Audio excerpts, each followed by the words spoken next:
All righty. Welcome to Cheese in Depth. Today I'm with Jeremy Stephenson from Brook Farm and a whole gaggle of his cohorts and friends and associates today, including people from the farm. So it'll be quite entertaining. We have videos, we have stories, we have cheese, and want everybody to know that there's questions available. So down at the bottom, you'll see a little question mark. So if you have a question as we go through here, I'll keep an eye on that and we'll go from there. In the meantime, I'm going to be turning it over to Jeremy Stephenson, and he's going to also, in addition to this, introduce the crew to Brook Farm and everything that we got going here. So, Jeremy, take it away. Okay. Hi, everybody. Glad to be here. This was inspired by a lot of the work we've done over many years with Michael Landis, where we, often are traveling to where he is. And because of this new world in which we are not traveling, this is our first webinar talking about our product. And Michael has given us that opportunity today to reach out to all of you in a way that we never have before. So it's pretty exciting. We have on the folks you'll be meeting from the cheese program today are two other sales associates who are Lisa Griffin at Brook Farm right now, and she's going to take you on a tour of the aging room. And then Steve Jones, who is an author that can tell you about one of his books related to pairings and tasting. He's helping us out with sales, and he is going to work with Michael at the end of this session on tasting some cheese along with some beer and cider. So what we wanted to do first of all, though, was to really talk about Brook Farm. I'm Jeremy Stephenson. I've been with Brook since the cheese making started in 2008. Brook Farm is a working dairy farm, and very intentionally so. It was set up by Jim and Carly Hagedorn more than 20 years ago now to be the home for an educational program as well as a dairy farm. And it was they purchased this property for the foundation, the Farms for City Kids Foundation, which they created, along with some help from some other folks, one of whom I know happens to be listening, Catherine Taylor, whose family has a herd of Biltmore Jersey cows down in North Carolina. And those were the cows that were originally donated to the Farms for City Kids Foundation. And Catherine also was our first education director at the farm. So it's really been a great history, and it's been all about experiential learning for these children over these many years. I can't tell you what the impact has been for those kids. We know that it's a really amazing experience for them, and it opens them up to things that they'd never knew were there. And the cheese, when it came on in 2008, just adds to that educational experience. So they're on this working dairy farm doing seasonal chores around the farm, always getting close to the animals and learning about the cows and the dairy milk. But also now they come over into the cheese house and get to take a tour through the farm. Unfortunately, we're not having kids this year, but I know that the education program has been doing some amazing things on the Facebook page. You can go to posts of cheese making. They're trying to do somewhat of a create a virtual experience for those who can't make it this year. So that's the background, Farm City Kids Foundation. And what we've done with cheese over the years is used all the milk from that amazing Jersey herd at Brook Farm to create some award-winning cheese called Tarentaise. And then along the way, in order to use our equipment to the best of its ability and use that aging room as best we can. We ended up bringing on 2 other dairy farms along the way. So I'm sitting at one of those dairy farms today, which is the Jericho Hill Farm in Hartford, Vermont. And so we're about 20 miles away from Springbrook today. I'm sure we'll be doing a webinar from Springbrook Farm along the way here. So there's a picture of the cheese house, and that's the Springbrook herd headed back in to the barn. There are the 3 cheeses that we make. The Tarentaise was our first, then came Reading, and now we make Ashbrook, which is a Morbier style. So this is a map with the lay of the land. The red dot is Springbrook, and we're sitting up there at Jericho Hill. And the next slide is going to show you a view from the top of this farm. And I'm going to point out to you guys Mount Ascutney, which is down south of us here, and it'll show up in a second.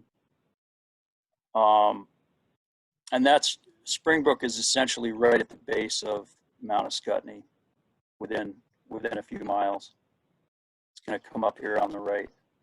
But this gives you a sense. It's a traditional hill farm. There's Mount Ascutney coming into view. George and Linda have been here for, well, I'm going to let them talk because they're sitting right here. And what's your family history, guys? My great-grandfather bought the farm in 1907 and moved his family down here, and it transitioned from him to my grandfather, Chester Miller. And then as he passed away, he left the farm to Linda and I, so some 26 years ago now, I guess.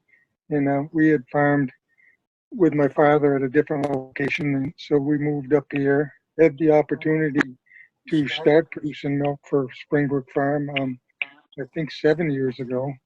And it's been a great relationship. They make some tremendous cheese. So we're just one of their producers and supply them with as high a quality milk as we can from our Jersey herd. And we milk 30 cows.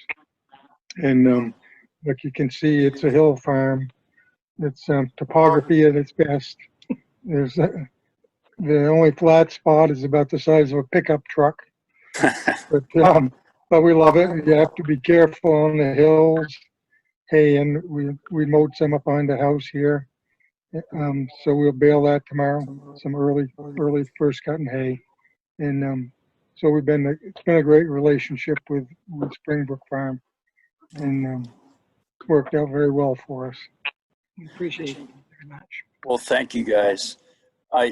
It's been a great relationship for us too, because the milk that you're producing here is made just the way we want it, and we couldn't ask better partnership. The way we work with both you and the Lewis family, who's our other partner over in Pomfret. What we require for our cheese, as a lot of you may know, is milk made without fermented feed. And it's not because there's something wrong with fermented feed as feed goes. It's just that with our cheese, if you feed fermented feed out to the cows, there are certain microbes that are going to get into the cheese and affect it. And we'll show you some pictures of what happens when you get some of those bad actors in our cheese. But yeah, the important thing here and the amazing thing is that, George and Linda are farming this land. Would you say it's in a traditional way? I mean, it's the traditional way of the last 100 years. Oh, yeah. But so it's farmed away. My grandparents farmed some 60 and 80 years ago. Pretty simple, and it's efficient. Oh yes, yeah. It's not the most typical farm where you can grow row crops. This is just a grassland farm, and with the rolling hills, and makes great pasture. And there's a lot of shade in in the pastures for the cows on days like this, where it's 90 degrees. They hang under the trees and eat when they want. So, Excuse me. Well, that's grazing.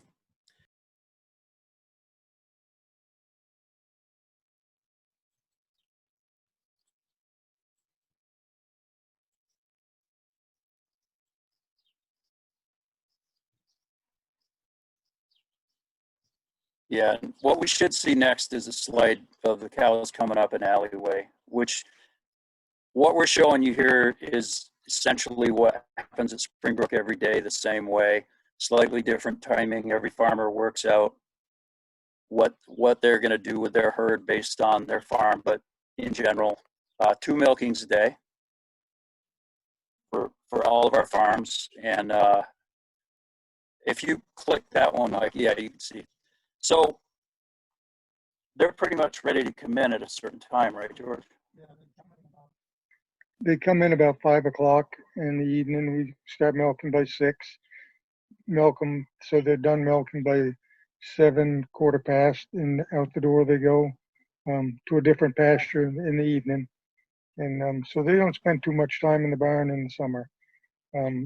We feed them a little dry hay just to balance a little bit of fiber in their diet, because otherwise they're eating primarily pasture, and so they're grazing a lot.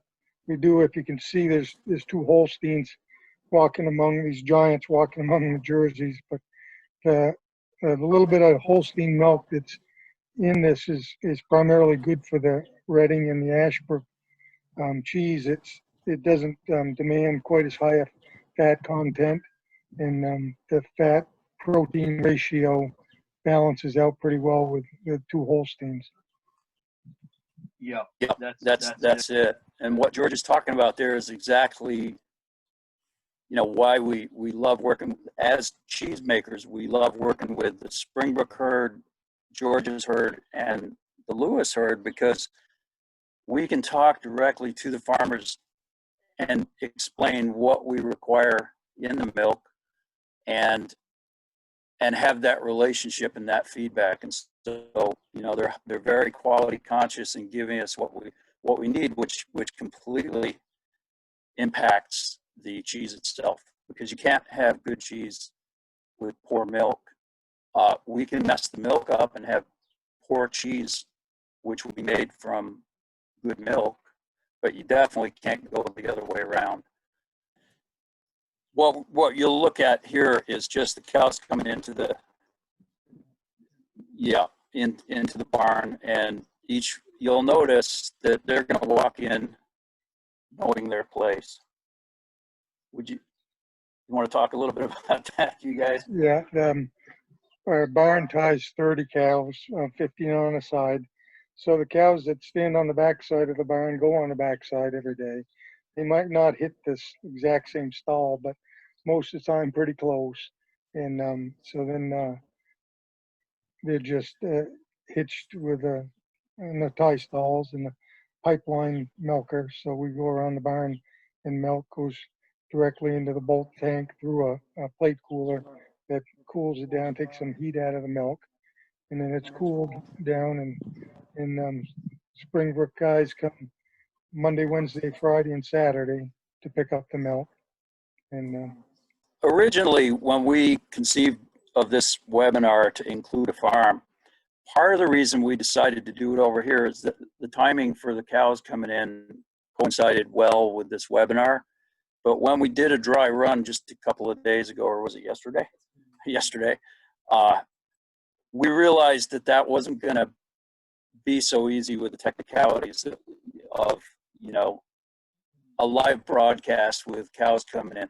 So yeah, and good internet. So otherwise, we could have shown the same thing at Springbrook, or down at Lewis Farm, where they actually stop traffic for the cows to come across the road. It's quite the sight, and it's probably something we should get on the video at some point. But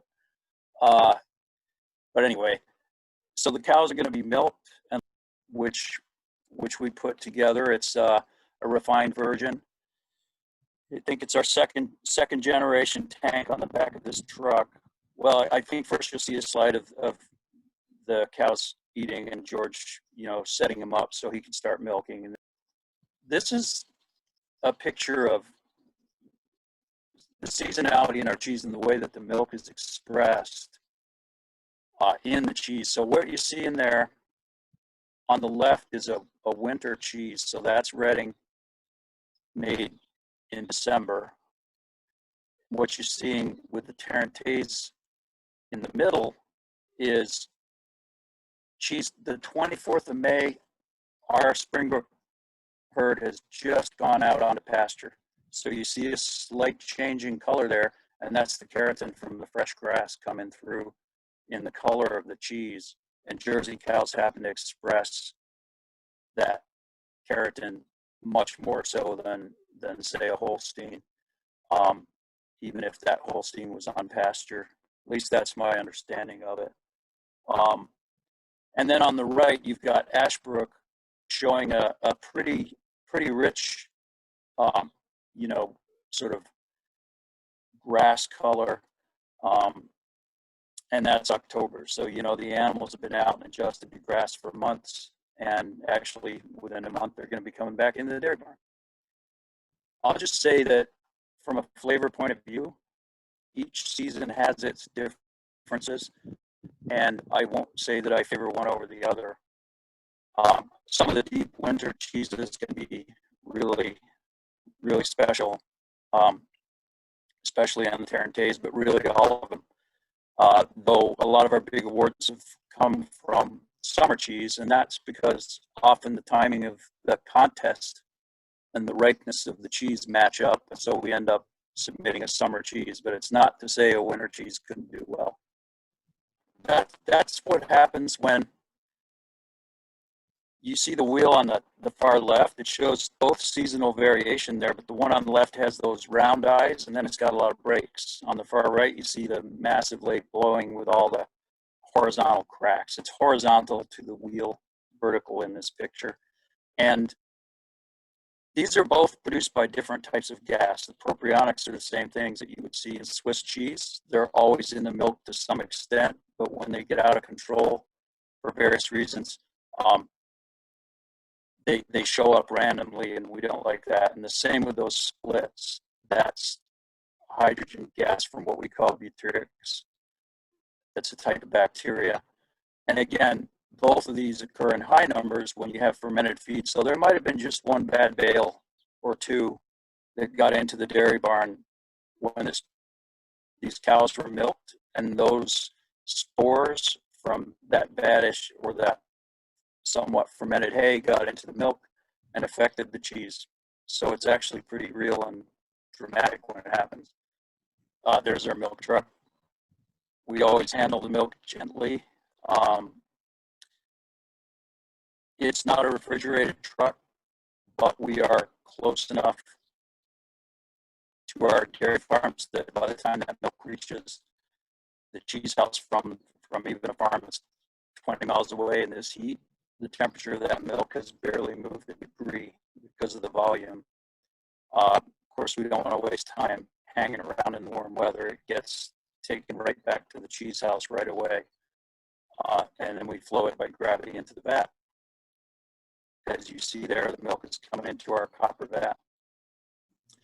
This is just to show you how we concentrate the components of the milk into cheese. So taking a lot of water and reducing that water content.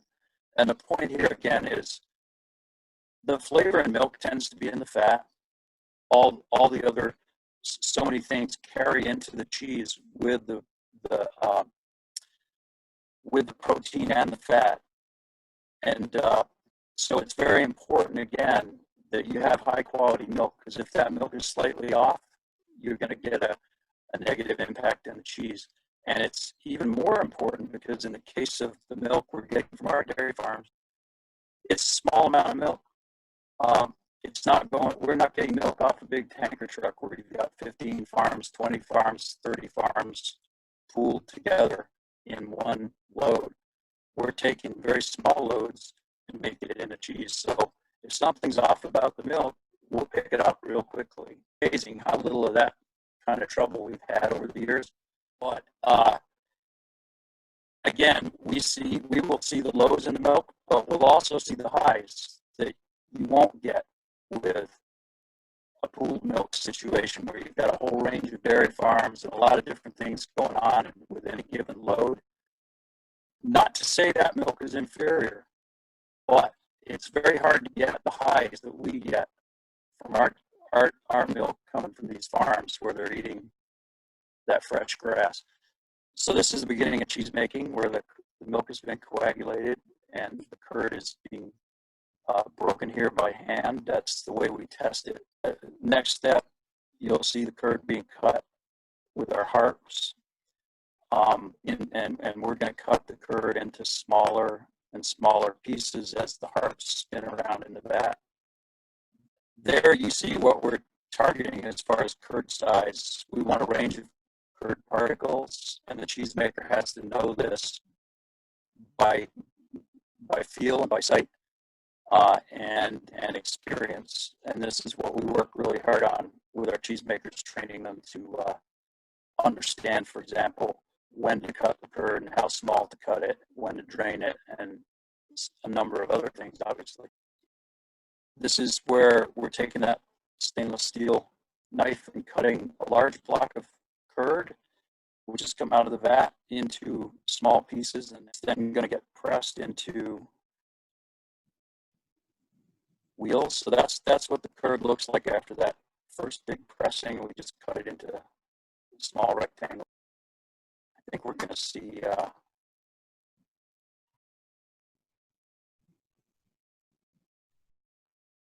yeah, there's a block being put into the round mold, and that's John Richardson. He's our production manager, and been making cheese with us now for, I think, almost 9 years. Amazing. Incredibly good cheesemaker. So here we have the beginning of aging, and we're going to flip over to see Lisa. So what happens here is we're going to begin the next step of making the cheese. And I just want to say a couple more things with George and Linda here. When we started working with you, the important part of it for us was to get that high quality milk, but to make it well worth your while to do it. And so we agreed to pay a steady price, and that's not the way it works typically with the milk market, which goes up and down with the commodity price of milk.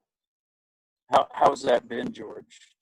Oh, it's really been real beneficial to us. We've been kind of immune from the ups and downs of the commodity, and certainly recently in the last 5 years, traditional dairy farmers have really kind of took it on the chin, and we've been immune for that and been able to upgrade equipment and have a reasonably good income off just these 30 cows, where which is kind of unique. I mean, there's very few 30 cow farms in the country that could make a living with just that small number of animals.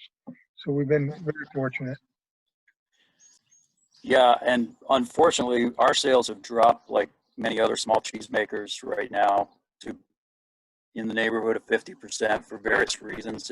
We've been going very strongly in the market, but our dairy farms have agreed, at this moment to work with us on that pricing so that we're not taking the full hit as the cheesemaker. And I think it's all about us just working together to help each other. And I don't know, in many ways for me, it ties back to where we're coming from as an organization, which is from the Farms for City Kids Foundation, which is there to help a community and to support students and to help grow them and give them a better picture of the world than they might have. And I think, it's really nice to be able to extend that kind of ethic into what we're doing as cheesemakers and working with our dairy farms, and they're paying us back to their performance for us. So it's a good thing, and it shows even in a time like this when we're all under some stress. But everybody's been cooperating, and it feels pretty good. And I'll also mention that we have been, before we cut over to Lisa, that we have been donating, partly because we got low sales and we do want to do something useful with that milk. We have been donating a significant amount of cheese to food banks where it's needed greatly. And, that was something Carly Hagedorn and Jim both made really clear to me from the start, was that during this pandemic, you need to reach out, figure out how you can help your community. And that's what we're doing. So sadly, there's a lot of need in that way right now in terms of food security. Yeah, and Jeremy, I just want to mention that we ended up just giving some cheese, the Reading cheese, to our neighbors just for that same reason. Just as a community, I thought that would be a really good thing to just share your cheese, which is fabulous. And all of our neighbors just absolutely loved it. Yeah, thanks. Okay, so let's go into aging. Okay, hi everyone. I'm Lisa Griffin. I'm over Here's here. Lisa. Hi. I'm here in our aging room. Right now, we currently have about 4,885 wheels of cheese in here. And we wash by hand every day, which really gives us a great opportunity to make sure the cheese is of the highest quality, pay attention to every wheel, deal with the different issues that arise based on seasonality and temperature. But in general, the aging room is usually about 50 degrees with 92 to 94% humidity. But that changes kind of every day just as the weather changes. So it's little adjustments and things that we can pay attention to that really help the cheese be the best that it can be. I'm standing in our aisle of Tarentaise here. And on this side of me, we have the very youngest cheeses. So you can see how there isn't really much of a rind yet. They're very young. They're sort of newly out of the brine tank. Whereas the cheeses on this side, you can see they're starting to form more of a natural rind. They're getting a much thicker rind, not as fresh, not as wet. The youngest cheeses we usually wash about 3 times a week, and then the older cheeses we wash 1 to 2, depending on how much moisture is in the air and if they're too wet or too dry, or if there's any other issues that we need to pay attention to in terms of developing the rind properly. Hey, Lisa, Yeah. flip to the next slide, because it's a cartoon depiction of what you're working on with the team there in the aging room. To us in our first year of cheese making by a friend of us, Billy CA, who taught us to make cheese at Springbrook. And it's just showing artists' impression of the battle on the rind. And you'll just notice 2 little microbes on the left-hand side there that are being knocked down pretty heavily by the Tarentaise team. There's a mucor, which is the dark mold, and then a blue one towards the front, which is a blue. These are not bad molds. Certain cheeses encourage mucor and others encourage blue, but not ours. So I thought that was just a fun one to throw in there. Anyway, back to you, Lisa. That's the battle going on there in those rinds. And the work that goes into those rinds is, maybe you could describe that a little bit, Lisa, that process. Sure. So we're just trying to encourage the good bacteria, the bacteria we want to really flourish, and to discourage any unwanted or bad bacteria from, developing on the rind. So we use either brine, which is a saltwater solution, or morge, which is brine plus added cultures that we develop on the rind and then sort of continue to populate that brine with good bacteria in order to develop the rind the way we want it to develop. And because we are constantly keeping the cheese from drying out and encouraging that moisture, it helps cultivate the good bacteria and allow it to flourish instead of kind of, if you let the rind dry out too much or you overwash it, then you're kind of letting that philosophy go. So Yeah, it's such a delicate balance in there. And you mentioned earlier the temperature fluctuations that can impact climate. And, you know, you want that rind to dry off just enough, but not too much. It's a real skill and a real, when Alex left, he taught us how to make cheese in the vat, and that was quite, you know, there's some variables there that you have to learn along the way, but it was fairly straightforward. And he wrote up a lot for us to follow. When it came to the aging room, he just said, you know what? This is something you're just going to have to learn as you go along. There's just these basic principles you follow, but then you're going to have to learn your aging room and your cheese, and it's been the journey for 12 years. And now you're learning it, Lisa, which is really cool. yeah, It's truly unique, and it's special, I would say, skill and art form to understand how to manage those cheeses. and it's been great for me recently because of the way, you know, our team has kind of been divided in order for everything to just run smoothly and stay safe right now. I've gotten to spend so much time in the aging room and really getting to know all of the cheeses, and it's been really great to work with the team and kind of, I feel like the aging room is in a really top condition, and you can see the quality of the cheese right now is excellent. Yeah, I went through about a week and a half ago, and I was absolutely blown away. I mean, it's really looking beautiful in there. So nice job. Thanks.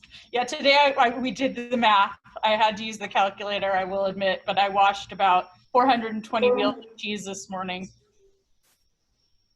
Yeah, great. It's a shock to the system when you first start, but you're getting used to it. You've been in Yes, there now. it is. Yeah, it's its own workout. But see, you're wearing your mask. That's our regulation in the I'm facility right now, going with the governor's orders. Taking the whole thing very seriously, and thankfully we've got a governor that takes it seriously. Yeah, so should we switch over to tasting now? And Our first cheese that we're gonna talk about is going to be The Reading is styled after raclette, so it's very traditional Alpine cheese from either France, Switzerland, Austria, all throughout the Alps. This is a cheese that's very traditionally melted and served over potatoes with sausages and cornichon and mustard. You know, one of the great ways to come to the table with friends. And so that's kind of where this cheese comes from. But I think it's a great standalone cheese also. It's a really fun cheese to pair with different beverages. And with the Jersey cow's milk, it's nice and rich, but it's got that really nice funk to it. I think if you were to describe one thing that's predominant with this cheese, is that just nice, funky richness.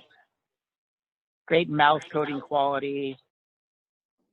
And like I said, a fantastic ingredient cheese for sure. when I was fortunate enough to get over to the Alps a few years back and visited a raclette maker in Switzerland, really close to the French line, just over the border, I learned that they make, the make that I watched was really familiar.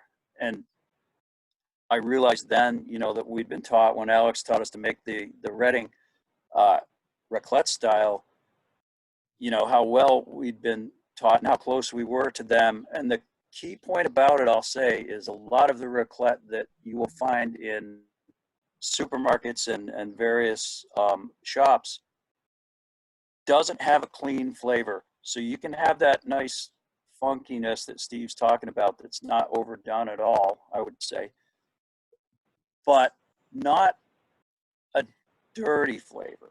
And I think somehow people think raclette has to be melted to be good, you know, but that's not the case with our cheese, and we like it as a table cheese as well. And that's the case with the good stuff over in Europe too. Just thought I'd throw that in there. This has got so much cooked butter, really rich, that it has a very different flavor than what you would expect from a typical raclette of being a little bit more bitter. This has got a sweetness, but it also has a tanginess. You can really taste a nice sour cream out of this. That's really fresh and right up front. So, you know, when I was thinking about pairing this, and Jeremy, we've done this with Taste Elevated and before, is I actually have their tomato, their roasted tomato pesto.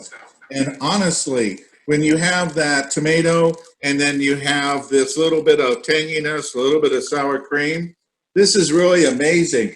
But really, what you can do is I have these brewer's crackers. And these brewer crackers are spent grain, and this is an everything. So you put the tomato, the pesto, the grain, and the cheese together, and this is literally like a meal.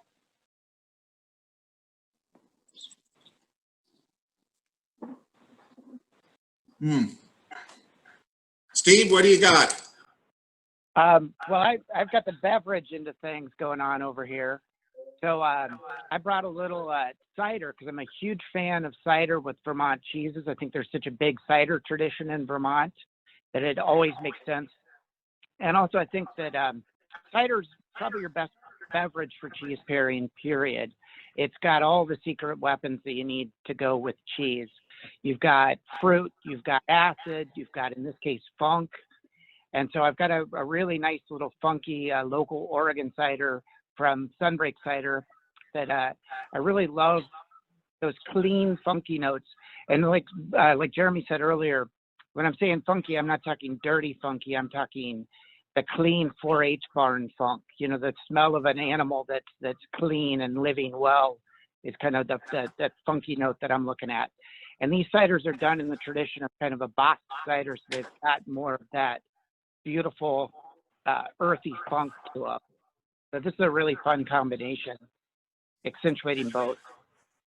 Well, I went with the Von Trump, their black lager. This is a Vermont brewery, and black lagers bring that cleanliness, and that's really what I wanted to do because it has so much butter to it and that sour cream. I really wanted to tame down a little bit of that sour cream, bring out a little bit of butter. And, you know, with beers, it's liquid bread. So you get, especially with a black lager, you get the cleansiness of the lager, but you also get that darker grain flavor, which really brings a real richness to the cheese. And the cheese really brings out more of that dark grain. So you really get a little bit of a heavier feel, but at the same point, it's very cleansing. It's got a great combination, and Von Trapp, these guys do it a really amazing black lager. Yeah, I'm jealous that we can't get it out here, but I've had it when I've been out in Vermont. It's a fantastic beer. Yeah, and I love the fact that Michael and I both came from different angles. I went with comparative. I went funk on funk, and Michael went with more of contrast, where he's using that lighter cleansing aspect of the beer to, you know, contrast it. And I think both give a really different approach to the pairing. There's more than one way to skin a cat when it comes to pairings, you know, and Absolutely. it's also in the, like love, in the eye of the beholder.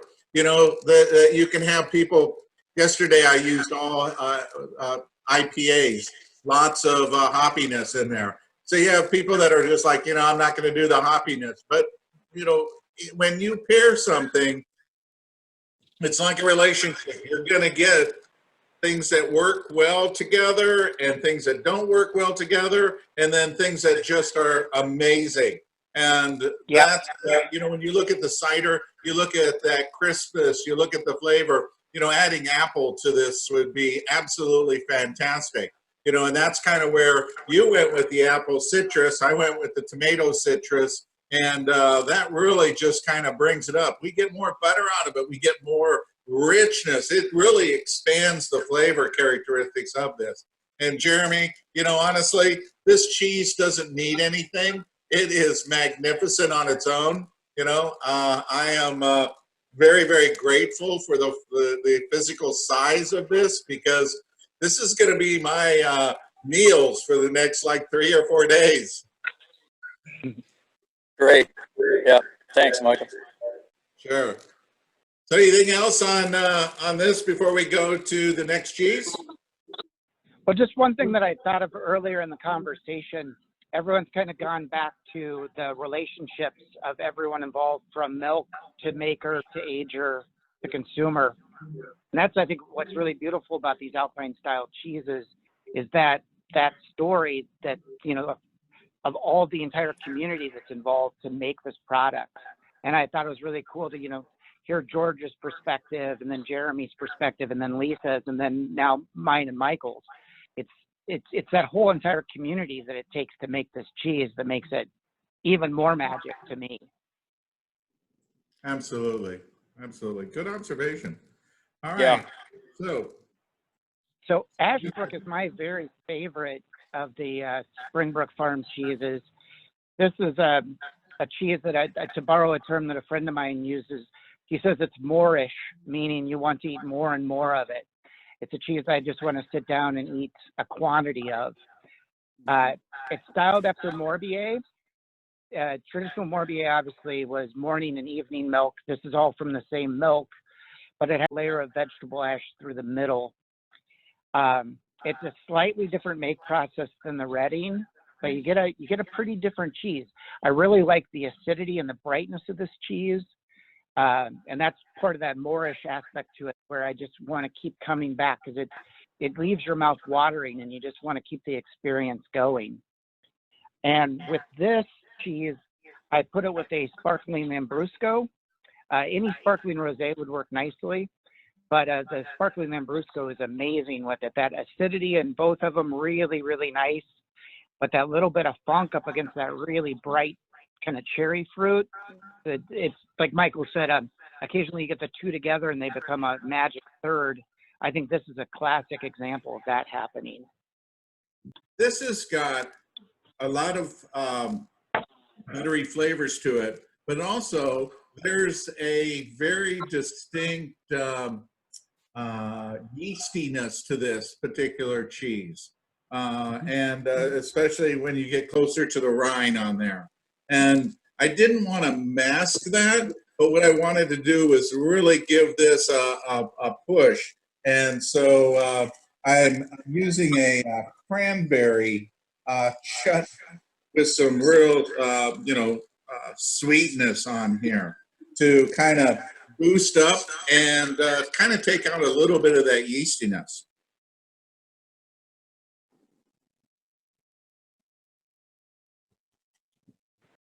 Butter, cranberry, spices, really, really, really, really nice. And I'm pairing it up with the Goose Island 312. It's a wheat beer. And because this is so much butter and it has that yeastiness, I really wanted to kind of throw in a little bit of the wheat style. Wheat having a little bit more yeastiness and a bread-like quality. But when you put the two together, what you get is you kind of like balance out that yeast to be kind of like a sweet bread with some butter on it. So you get a sweet bread butter. Nice. Yeah. Does that have some of that kind of banana ester note? No, they don't. This is not a Hefeweizen style. They don't use any colander or any other the flavors. This is really clean wheat.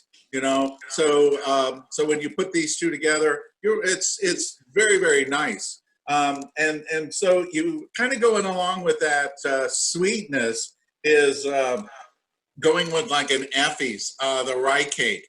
Putting a rye cake in here with the beer, you get more sweetness. It almost turns into kind of like a butter shortbread when you have all those together, and the sweetness here. But it's also cleansing because you have that nice flavor of this wheat beer. Very, very well done, very, very easy structured. I can't imagine that anybody wouldn't like it for the fact that it's just so easy to drink. Yeah, it sounds like a great combo. And mainly with this warm weather, perfect beer for this warm weather.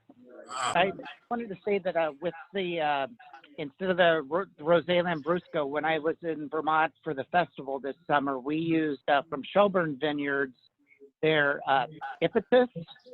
It's a Le Creuset.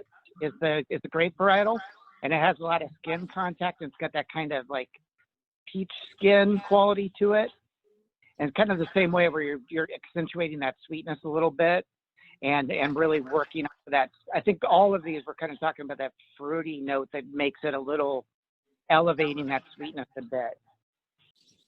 Yeah, you know, they come off with a little bit of that. I wouldn't say quite tannins, but it's definitely has a little bit of bitterness, which brings up the sweetness of the cheese, that buttery flavor. Really, I just adore that. You know, there are not a lot of people that pick it, and I really give you a lot of credit because that is a really nice combination. No, I love hearing you guys talk about that, and I'm just sort of I'm feeling like I wish I had a beer and a piece of cheese in front of me, but we're Let's see. so this is good. When you talked about the whole community, I think it is also really interesting to point out that both Lisa and Steve currently owns a shop. Both of them are cheesemongers. They both have been cheesemonger owners of cheese shops, which I think gives them some real cred, you know, and it's great to be working with them both now on the sales work, etc. And you can tell what it brings, you know, because they've got this background. And by the way, Lisa, if you have any thoughts on these pairings, I hope you chime in too. Flagship cheese for Springbrook Farm. The cheese that started the whole thing. It's won Best of Show at the American Cheese Society 2 times. It's kind of the cheese of legend among mongers out there. This cheese is super complex. It can show a gigantic range of flavors. And as it moves into the Tarentaise Reserve into the world, you get really, really amazing umami and depth of flavor that you just don't find in that many cheeses. You'll move into pineapple and burnt orange, borati, your super umami bomb notes. So this is a super complex cheese and a really fun one for the right beverage, I feel. So what are you pairing? I decided to go with the Trappist Rochefort 6. So it's a doable from a Trappist monastery brewery in Belgium. And what I love about this beer with mountain cheese is it latches onto those sweeter, nuttier notes. And really the two together, like I mentioned burnt orange earlier, you get this complexity that it's like a very complex dessert, but yet with a lot of savory components at the same time. Well, we're definitely doing opposites. I picked a brown ale. This is the local brewery. This is Cigar City, and this is Maduro Brown. It is probably one of the classic style browns. Really, really heavy in the maltiness in here. So I got all this malt. I have all this butter. I have all this nuttiness. I have a malty, nutty, buttery flavor that is just incredible. Add a little bit of, I have the rustic bakery, and this is tart cherry and cocoa nib and almond. And so you put those guys together with this, and it is just incredible with the maltiness and across the board. So I'm really not adding anything into this liquid other than the beer. So it's just a little bit of the crackers or the crisp that work out really well. But I've been pairing Tarentaise with brown ale. That's been kind of like my go-to for a really long time. And I know that Jeremy and I had sat on a panel in, I believe it was Orlando or Pompano, one of the two, where we had Cigar City there, and we paired this up exclusively with it because it's just such a easy to drink and eat and enjoy. Yeah. I mean, I also agree. I think that the reason I chose the Trappist, the double, is for the malty components of it, because it is that sweet cereal note that I think really works nicely with the Tarentaise. So I think ultimately, yeah, we're kind of in agreement. Malts are the secret weapon with this cheese. What do you think, Jeremy?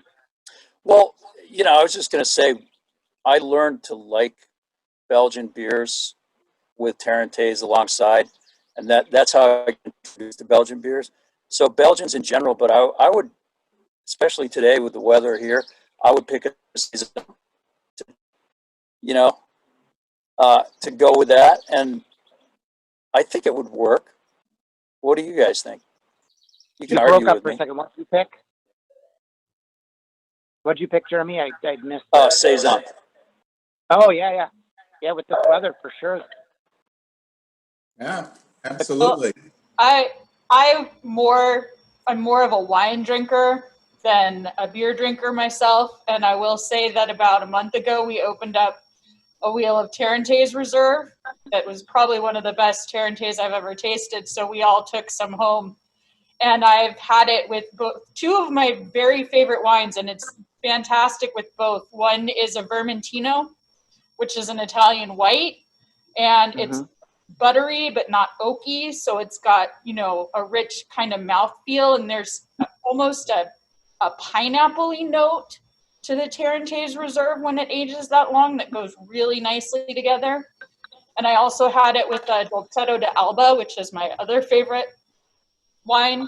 I know they're both Italian, but I'm a little partial. And the nice kind of Dolcetto's more of like a balanced, it's not super oaky, not super tannic, and it's also not very fruity or berry forward. So it's nice and dry and kind of also complements the cheese really well. Oh, I've got to say that I'm remembering an experience down in Boston when I was doing a demo with Tarentaise at Formaggio Kitchen.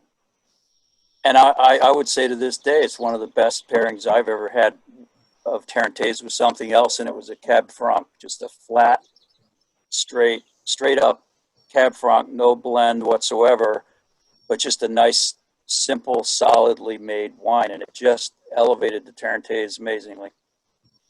That was like 9 years ago, and I'm still remembering it very clearly.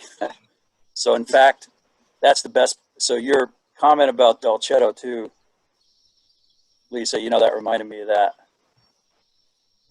Yeah, Dolcetto can be that way. It goes really well with white or red, depending on, the age of the cheese and or the wine. I think that when we are looking at pairings, and one of the suggestions that I always give is start off with a wine that you really like and you really like the cheese. So even if they don't work perfectly together, you still got a great wine and you got a great cheese. So you're not going to lose in that battle.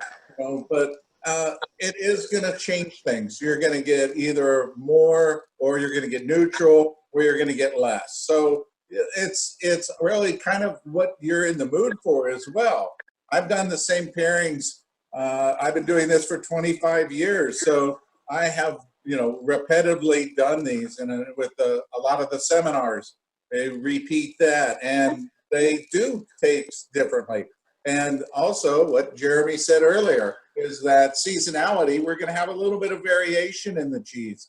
So even if it was this, if it wasn't as strong, the wine may be a little bit more umpy, and then, or the cheese might be. And then you look at the varietal, that was that a good year?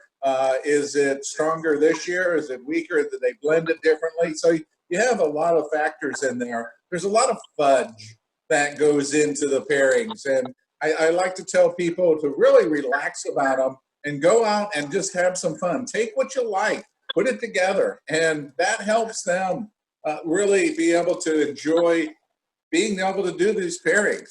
For me, being that I've did this for so long, a lot of them are just natural, but I can tell you, they're different. Yeah, and I feel like you learn more from failures than you do from success quite often. If you make a really bad combination, you're not going to forget it. So, there's nothing to be lost from having a failure occasionally. Well, a lot of times I think that when you get into the pairing, understanding what it is that you don't like about it helps you understand what you're going to look for. So you're saying, okay, Exactly. well, this didn't work because of this. You're getting into that really good point of understanding why. And when you do that, it's easier to start pairing because you know what that characteristic is bad for that cheese for you. Yeah. So Lisa, you didn't get to talk about the first two cheeses. So what do you pair up with wine with them? Let's see. Well, with Reading, I'm also partial to cider. So I would, especially in a hot day like today, with either Reading or Ashbrook, I would go with maybe a nice kind of not too sweet, but and also not too dry or funky, because some of those ciders can get kind of almost musty, but I would go with a nice in between. It's 93 degrees here today, and it sounds really nice to sit down with a little Reading or Ashbrook and a cider, for sure. And, Yeah, I think that Eden Rosé would be really good. Absolutely. yeah, I agree. Ciders are, I think, when you're looking at artisan-made ciders, they have a tendency to have some characteristics that can really work much better with artisan cheeses because of the complexity that you have. A lot of times you talk about the affordability of the pairings, and for wines, for most cheeses, if you're spending over $25, you're kind of getting out of that whole direction. You can do very well in that scope of the lighter wines. The lighter wines a lot of times do better. The beers, the craft beers like the Cigar City, they have a wider variety, but the intensity of this is so rich that it pairs incredibly well. So any last comments before we wrap up here? Steve? None for me. Just these are great cheeses to pair with any beverages. They're fantastic on a board or as an ingredient. But I really and truly feel they all stand as an independent product and not needing to be cooked with, for sure. Lisa? I agree with that 100%, although I will say that I absolutely love to cook with them too. I made French onion soup 2 days ago with Tarentaise croutons, and I love nothing more than just in the winter roasting up some vegetables and melting some Reading on top. So I think part of the beauty is that you can do just about anything with them. Yeah. Jeremy? Well, I just want to say thank you all. And I'm going to admit up front, I was pretty nervous about doing a webinar. All the things that we've done together, Michael, in front of, small to reasonably large groups, quite large sometimes, wasn't as intimidating as the idea of getting on the internet and talking to people that you can't see, and a lot of whom you probably don't know. But you know, this has been a lot of fun, and the wheels are turning about how we could do more of this for Springbrook, and I really appreciate everybody participating. And please, everybody out there, know that our cheese is for sale at sbfcheese.org. We have had our website set up to sell cheese for at least a month now. So we're there, readily accessible. But of course, if possible, get out and support your cheesemonger in whatever way, because we love those sales in the store. So thanks a lot, and thanks for featuring us, Michael, and all the work you're doing for all the other cheesemakers too. My pleasure. It's a pleasure being able to see you again. Steve, thank you for coming in. It's so cool to see you. Lisa, nice to meet you. And I can't wait to us to do another one. And of course, Jeremy, my friend, always good to see you. And like I said, thank you for the great visit last year up to Vermont. So I really appreciate that. All right. So what's coming up next? Tomorrow we have Vermont Creamery. So we have a Vermont week. And then at the end of the week, we are going to have Deer Creek, but it's going to be 5 retailers that are going to be part of it. So we're going to divide the cheeses up, have a lot of fun with that, and we'll kind of keep that entertainment going. So I want to thank you guys. Be very careful, be safe, and take care. Bye, guys. Thanks a lot. Thank See ya. you. Cheers. Cheers, everybody. Cheers. Cheers. Take care.